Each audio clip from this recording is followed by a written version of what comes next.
So, good morning, ladies and gentlemen. I'm David Ignatius. I'm a columnist for the Washington Post. It's my pleasure to have all of you here with us this morning and with two panelists I greatly respect who are going to help us think about this very complicated new problem of cyber warfare, cybersecurity. Lisa Monaco has been living this problem as much as anybody in government, first at the FBI, where, among other things, she was briefly, I think, chief of staff to Robert Mueller. Wasn't so brief. Didn't feel that way anymore.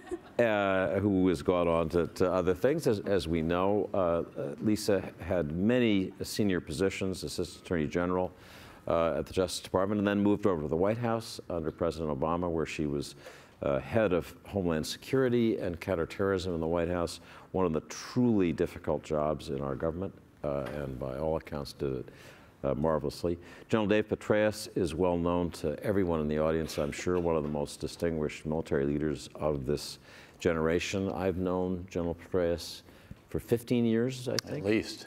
So we've seen each other. I've had the great opportunity to watch him as a commander in many different places. Just to summarize, as you know, he was in the first wave in Iraq, going through Baghdad to Mosul.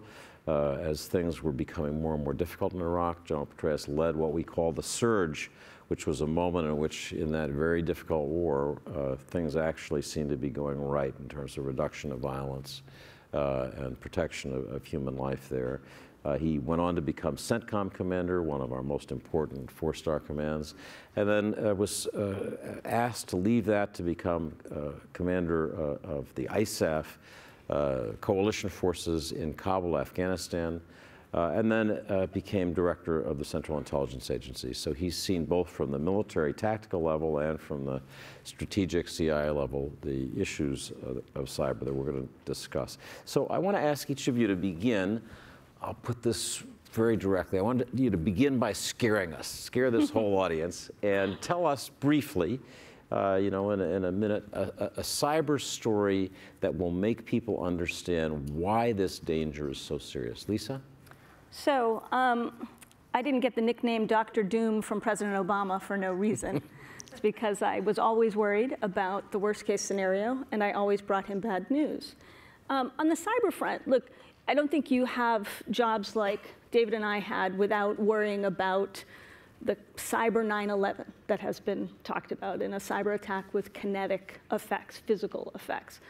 But I will tell you, one of the things I worry most about is the cyber attack that is unseen, that shakes our confidence in the integrity of information. Now, obviously, we've seen that on a massive scale to some degree with disinformation operations, but what I'm talking about is the cyber activities that shake our confidence in things like the integrity of the markets, right? The ability of a cyber actor to change the integrity or alter the integrity of information to make us question whether the trades, millions of which go on every day in this country and around the world, whether we can have confidence in the resolution of those trades. So things that really shake our confidence in the integrity of that which is integral to our daily lives. And you could go on to a list of things: financial transactions, health information, et cetera. So I worry very much about that. Just to underline that, imagine a world where you could not, when you woke up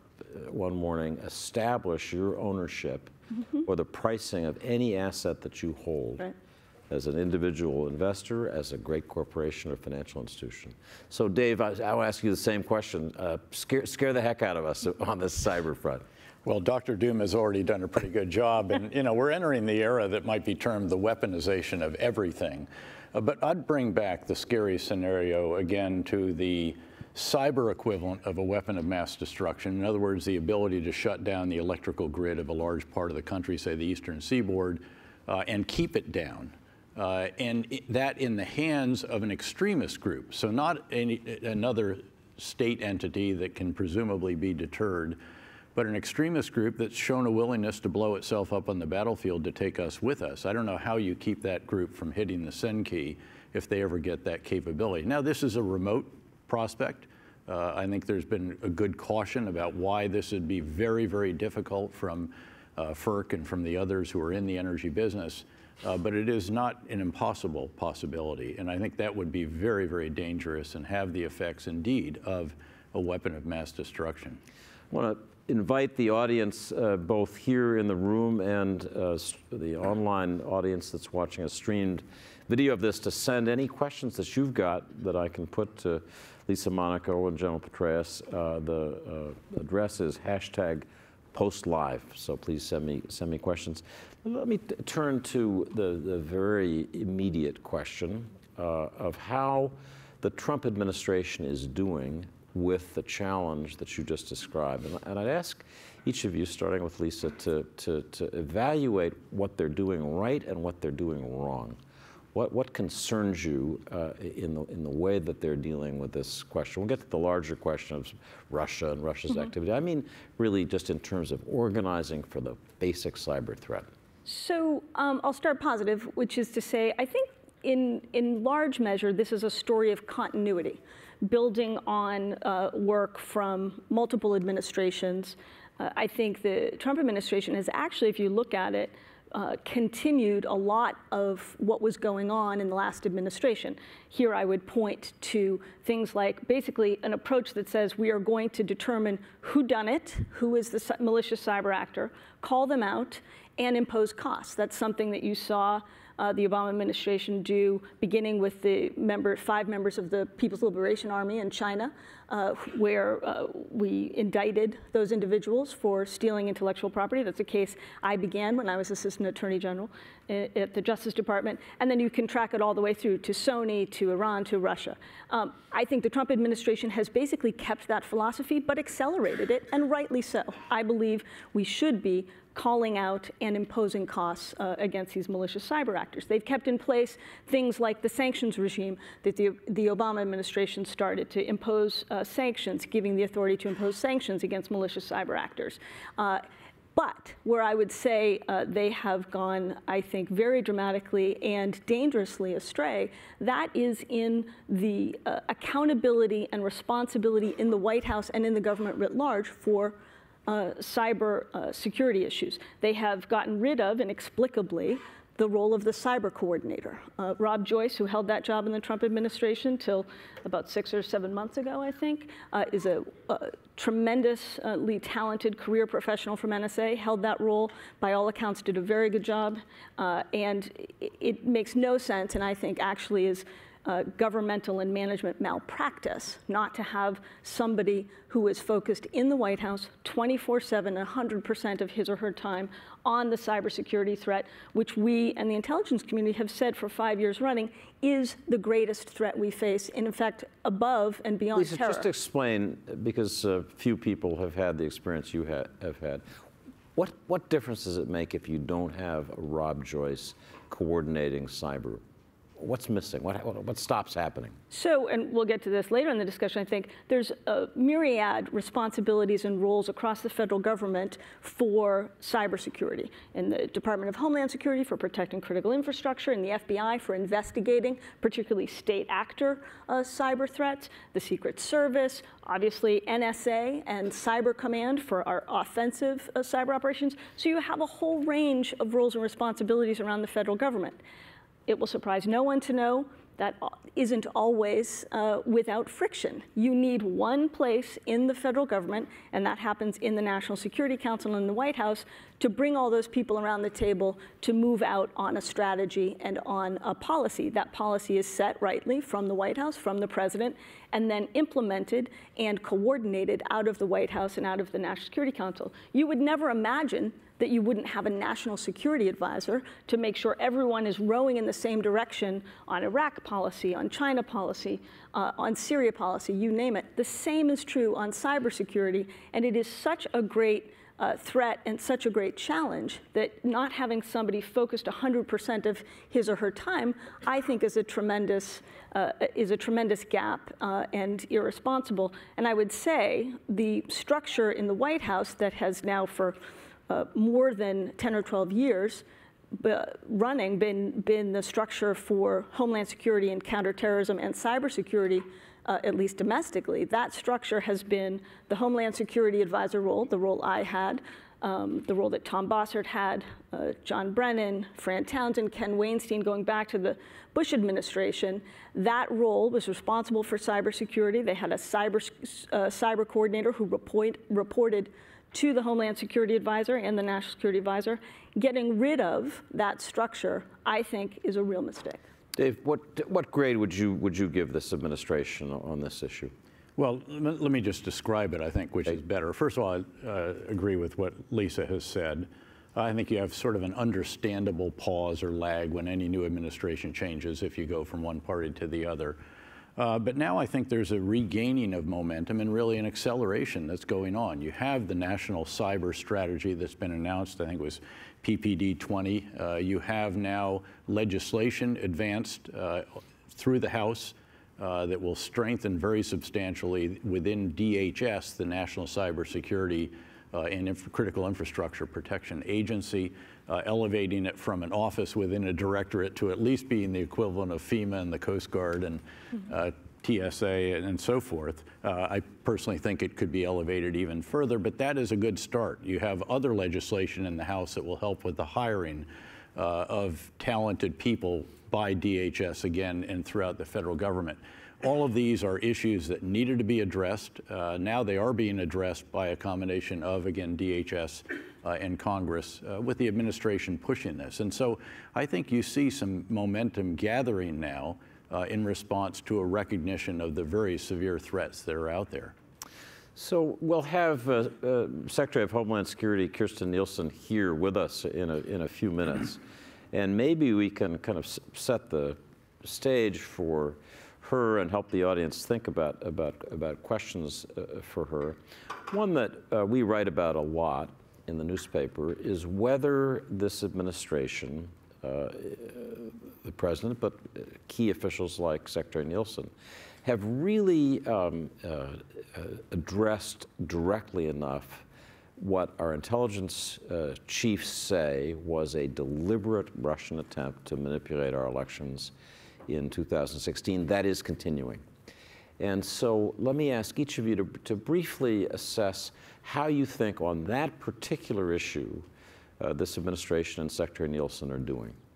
So I would give Secretary Nielsen great credit for accelerating and improving upon the relationships with the state and local officials who are responsible for voting in this country. I mean, let's remember, voting is not a federally administered apparatus in this country. It is rightly in the hands of state and local officials. Thousands and thousands of precincts are overseen, and counties are overseen by state and local officials, and so they're administered at the state level. That means you need a robust engagement with state and local officials from the federal side, and that has been in the hands of DHS and in the hands of Secretary Nielsen. And I think she and her team have done a very good job of building what I call kind of infrastructure or scaffolding that the federal government and the state and local officials can share information. They've created an election coordinating council, and I think, and what I've heard from talking to state officials who are in charge of securing the voting infrastructure, they see a real improvement and a very good effort by DHS on that front. And then the other thing I would say is I think Secretary Nielsen and the leaders of the intelligence community have been out in a unified voice talking about the continued Russian threat against our elections. I wish it were a more unified voice from the White House as well. Dave, I'd be interested in your assessment of that, and maybe to add just one additional element. What more you think ought to be done in a period where it appears from everything we read the Russians are being extremely aggressive in the use of these weapons? Well, first of all, I think you also ought to mention what Congress has done in this regard. Obviously, there's been some reservations in the White House about how hard to pursue this, to put it mildly. And Congress says, you know, this is where it's important to remind, I often do with foreign audiences, that their foreign policy in the U.S. isn't just created by the chief executive with a supportive parliament, as is the case in many other countries. Here, Congress very much has an independent voice, and they've been the ones who have pushed the sanctions on Russia, which the president at times has signed reluctantly because otherwise his veto would be overridden. And so good on them for that, I think. Look, clearly a message has to be sent to Russia. And the new cyber strategy that's been announced actually allows a greater offensive activity to be determined. You'll have to see what are the standing rules of engagement, as they say, that will guide this. If it's wielded by Cyber Command and their assets, which include NSA, of course. But again, you can pursue this in a host of other ways as well. Some of this has been done. There is, again, there's been pursuit in the legal realm. There's financial. All of these opportunities are there.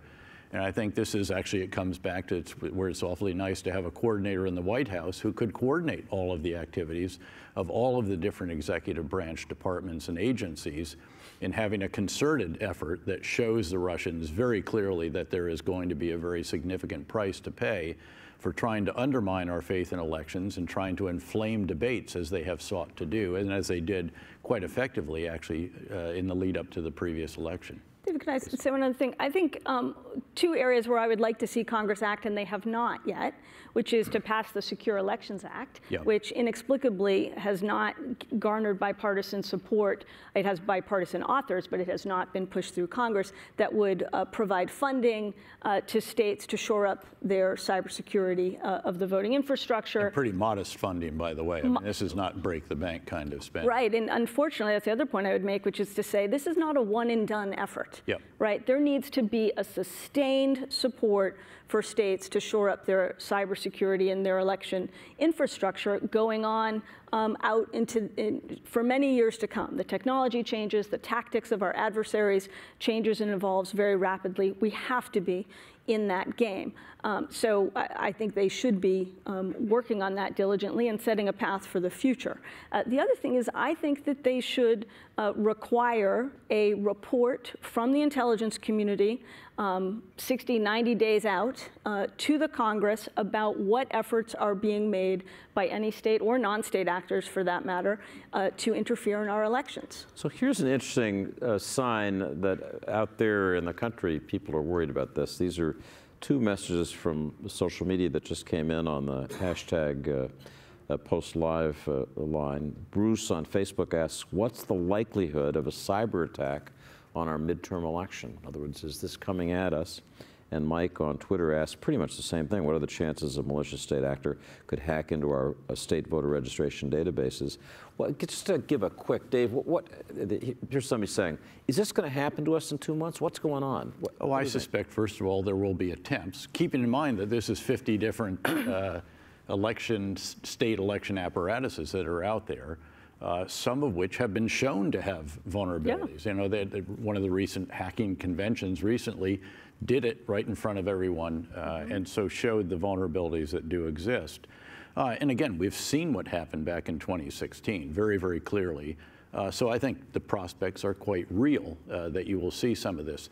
This, by the way, comes back to why it is very important that DHS elevates the role of this, what will now be National Cybersecurity and Critical Infrastructure Protection Agency, at least to the level of, again, FEMA, TSA, and all the other operating elements within DHS.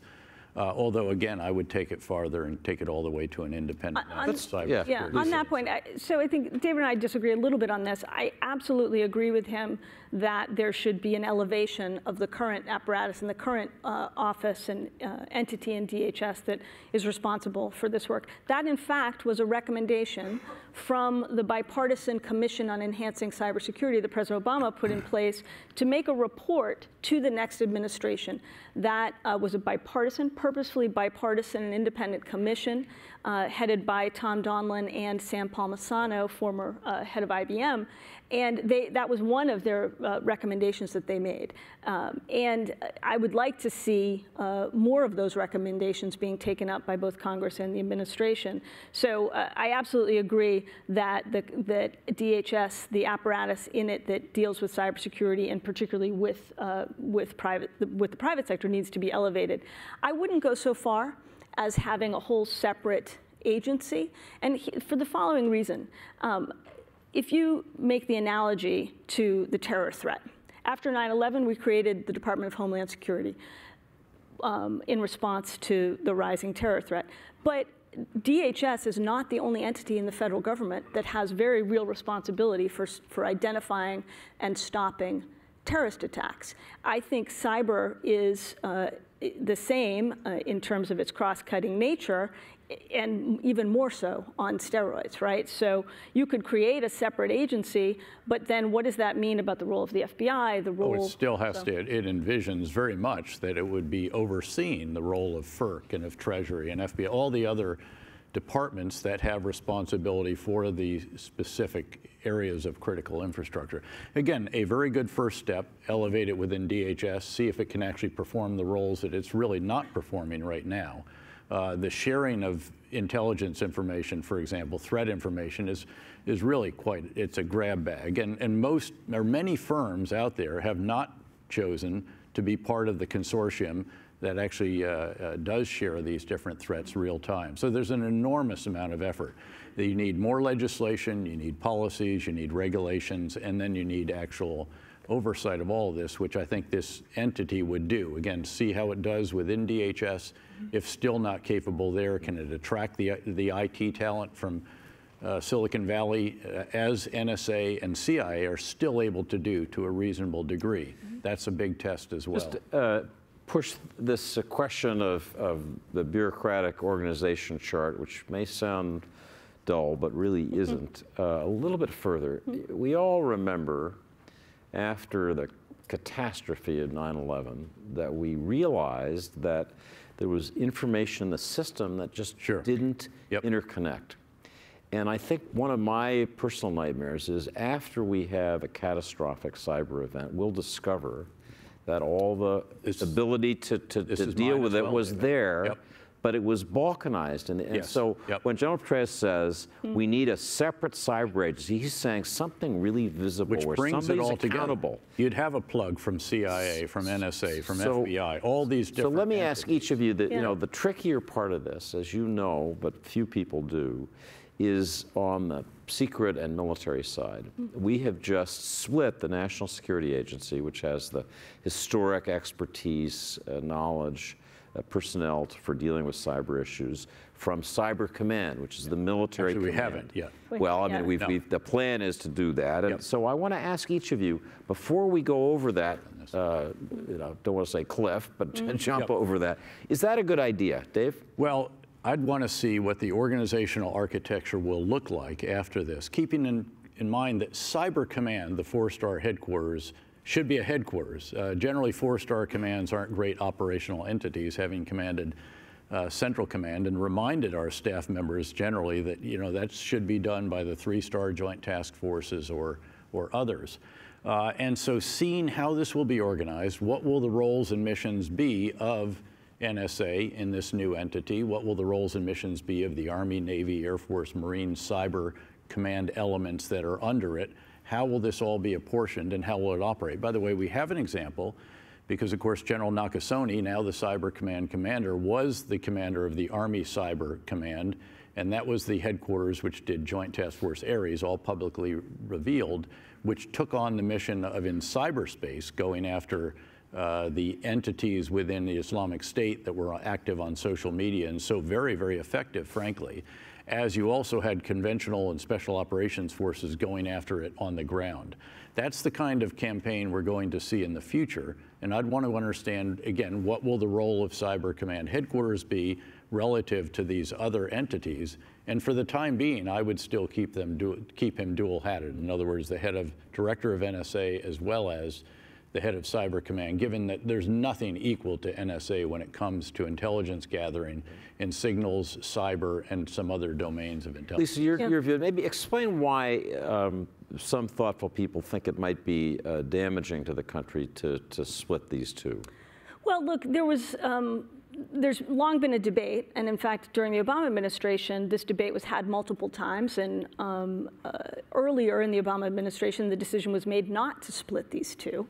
And, you know, I think there has been concern in the past about making sure that you have clarity about the offensive role of Cyber Command, and, you know, do we want to signal to our international partners and allies that we are kind of weaponizing cyberspace. I think that those concerns, we largely overcame them. And in fact, at the end of the Obama administration, our decision and recommendation to the new team was to, in fact, split them. However, and this is a big however, to not do it as if a light switch, right? To not do it very rapidly. There needed to be, and I think for a lot of the reasons that David is saying, there needed to be a tail on this, right? There needed to develop a set of roles and responsibilities, and very importantly, build up the capability within Cyber Command, just so people understand the dual hat. And I think General Nakasone is a tremendous leader for NSA, I should say, and I saw the great good work he did when he was in the Army and head of Cyber Command there. What it means is that Cyber Command is actually being provided its support by the experts at NSA, right? And so what you want to do over time, I believe, is have these separate, but have a self-contained existing expertise in cybercom. So you're not kind of using the experts at NSA to do both jobs. So we just have barely a couple minutes, and I want to ask one closing question, and that goes to the question of deterrence of our adversaries. Looking at the reports from DHS and other agencies about continuing Russian attacks on our infrastructure, on other targets, it would have to say that our adversaries are not now being deterred. So my question, let me start with you, Sure. Dave. Are we going to have to give our adversaries a punch in the nose, to put Well, it we're going to have bluntly, to impose, before they stop doing this stuff? I think there will have to be greater penalties, is the bottom line. The question is, of course, is the best defense a good offense when it comes to cybersecurity if you are the one in the biggest glass house about to throw rocks? And this will have to be tested over time. There will have to be some introductory steps. We've shown that there are penalties, legal penalties, financial penalties, and some others. We're going to have to increase those and, again, encompass some others, including, I think, some offensive. Lisa, punch in the nose? Look, I think there has to be costs, and there has to be visible costs, and it has to be shown that it is our default position that we are going to call out malicious actors and impose costs. Those costs won't always be cyber costs, right? So we got to get out of this mindset that it has to be cyber for cyber.